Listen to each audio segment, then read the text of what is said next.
উপকৃত হব। ভাইরা আমার, নবী করিম সাল্লাল্লাহু আলাইহি সাল্লামকে আল্লাহ তাআলা মানুষ বলেছেন। নবী করিম সাল্লাল্লাহু আলাইহি সাল্লামকে মাটির তৈরি বললে তার মর্যাদা বাড়বে না নূরের তৈরি বললে মর্যাদা বাড়বে?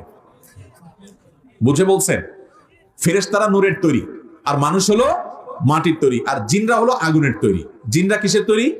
আগুনের তৈরি। আর ফেরেশতা কিসের তৈরি? নূরের তৈরি। নূর মানে আলো, এখান থেকে তৈরি তারা।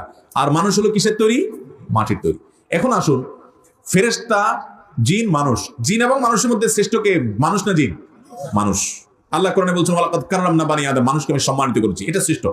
এবার আসেন, ফেরেশতাদের মর্যাদা বেশি না মানুষের মর্যাদা বেশি? এটা এক কথা উত্তর দেওয়া যাবে না। ফেরেশতাদের মধ্যে যারা বিশিষ্ট বড় বড় ফেরেশতারা, তারা সাধারণ মানুষের চাইতে শ্রেষ্ঠ, কিন্তু সাধারণ ফেরেশতাদের চাইতে আমভাবে সাধারণ ইমানদার মানুষ অবশ্যই শ্রেষ্ঠ। ভাই, আদম আলাইহিস সালামকে আল্লাহ তাআলা সিজদা দিতে নির্দেশ করেছেন কাদেরকে? ফেরেশতাদেরকে না। ফেরেশতারা ছিলেন নূরের তৈরি, তাদেরকে সিজদা করতে বলছেন